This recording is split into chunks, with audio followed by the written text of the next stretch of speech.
I have a confession to make. But first, I want you to make a little confession to me. In the past year, I want you to just raise your hand if you've experienced relatively little stress. Anyone? How about a moderate amount of stress? Who's experienced a lot of stress? Yeah, me too. But that is not my confession. My confession is this: I'm a health psychologist, and my mission is to help people be happier and healthier. But I fear that something I've been teaching for the last 10 years is doing more harm than good, and it has to do with stress. For years, I've been telling people stress makes you sick. It increases the risk of everything from the common cold to cardiovascular disease. Basically, I've turned stress into the enemy. But I've changed my mind about stress. And today, I want to change yours. Let me start with the study that made me rethink my whole approach to stress. This study tracked 30,000 adults in the United States for 8 years. And they started by asking people, how much stress have you experienced in the last year? They also asked, do you believe that stress is harmful for your health? And then they used public death records to find out who died. Okay, some bad news first. People who experienced a lot of stress in the previous year had a 43% increased risk of dying. But that was only true for the people who also believed that stress is harmful for your health. People who experienced a lot of stress but did not view stress as harmful were no more likely to die. In fact, they had the lowest risk of dying of anyone in the study, including people who had relatively little stress.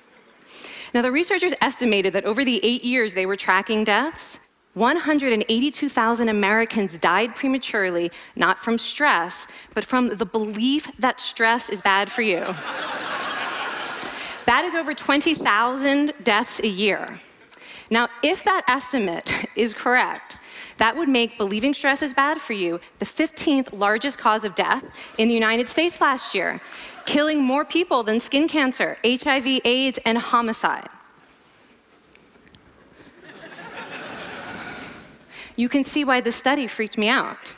Here I've been spending so much energy telling people stress is bad for your health. So this study got me wondering, can changing how you think about stress make you healthier? And here the science says yes. When you change your mind about stress, you can change your body's response to stress. Now, to explain how this works, I want you all to pretend that you are participants in a study designed to stress you out. It's called the social stress test. You come into the laboratory, and you're told you have to give a 5-minute impromptu speech on your personal weaknesses to a panel of expert evaluators sitting right in front of you. And to make sure you feel the pressure, there are bright lights and a camera in your face, kind of like this. And the evaluators have been trained to give you discouraging nonverbal feedback, like this.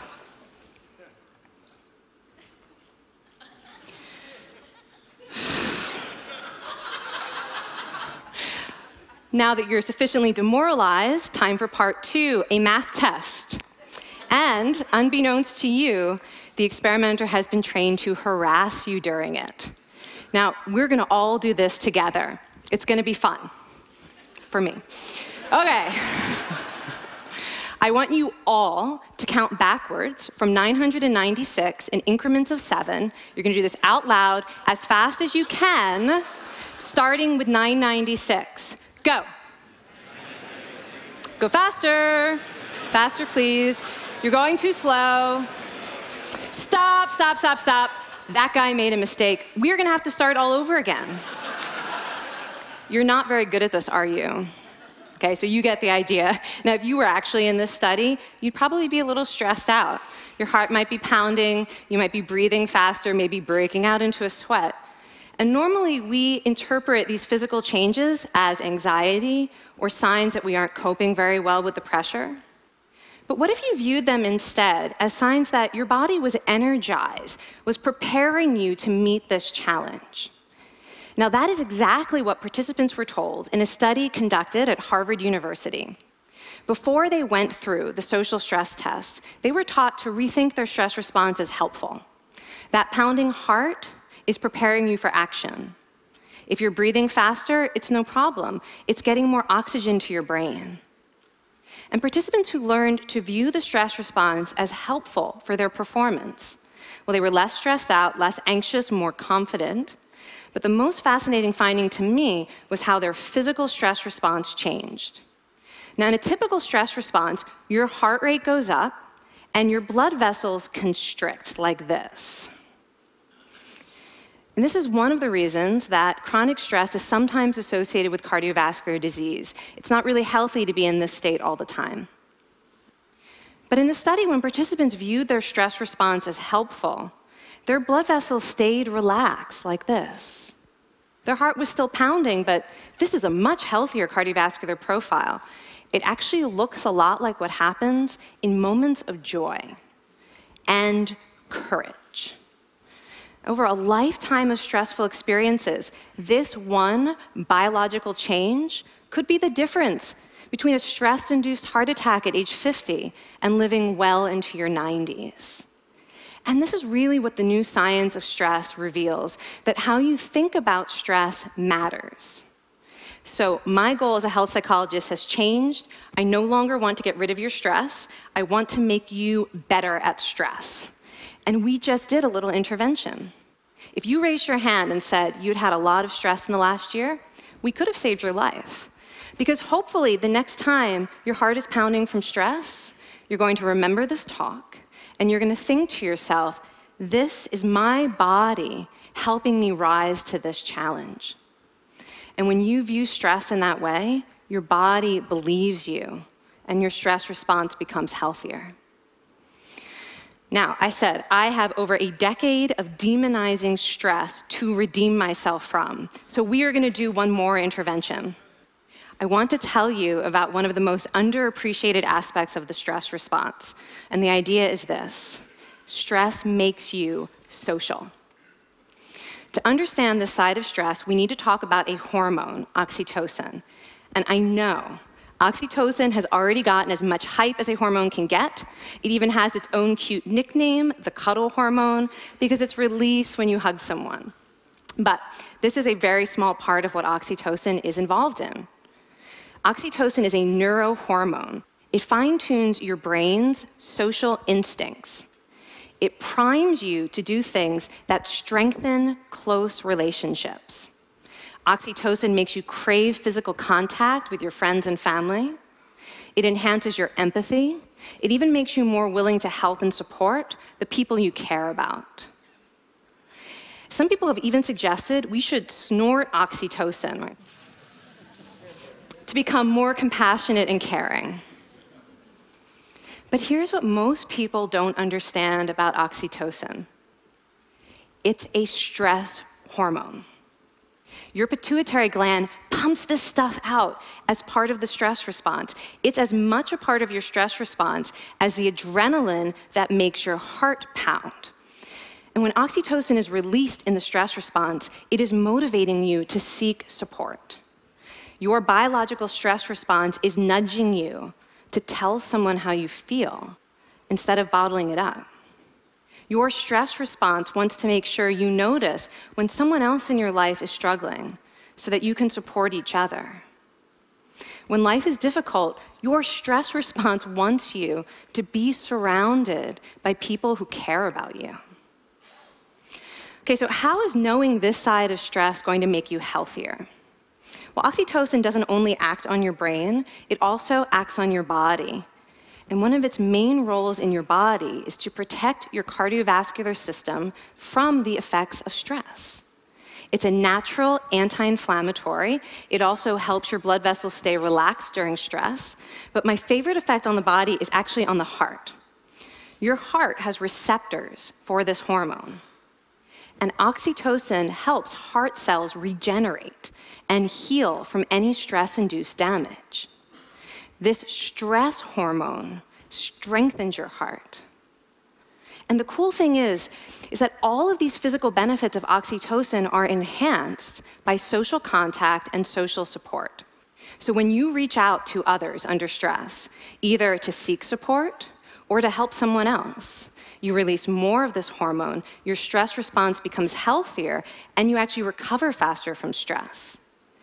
I find this amazing that your stress response has a built-in mechanism for stress resilience.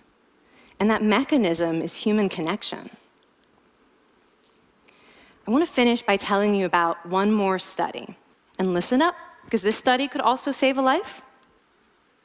This study tracked about 1,000 adults in the United States, and they ranged in age from 34 to 93. And they started the study by asking, how much stress have you experienced in the last year? They also asked, how much time have you spent helping out friends, neighbors, people in your community?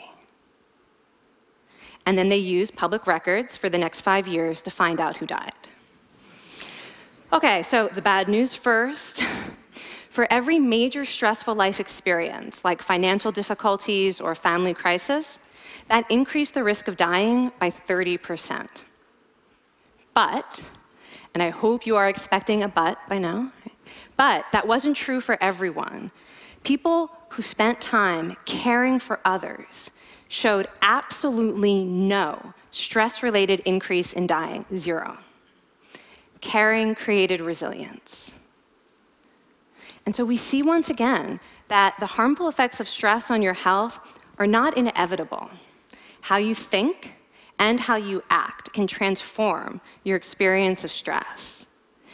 When you choose to view your stress response as helpful, you create the biology of courage. And when you choose to connect with others under stress, you can create resilience. Now, I wouldn't necessarily ask for more stressful experiences in my life, but this science has given me a whole new appreciation for stress. Stress gives us access to our hearts.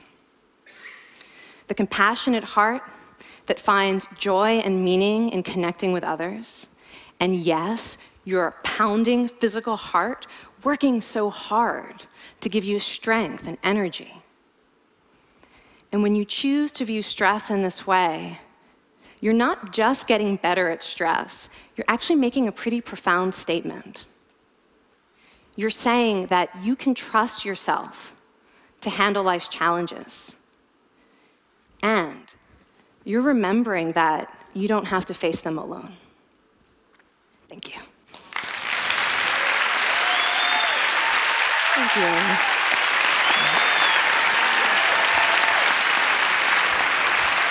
I mean, this is kind of amazing what you're telling us. It seems amazing to me that a belief about stress can make so much difference to someone's life expectancy.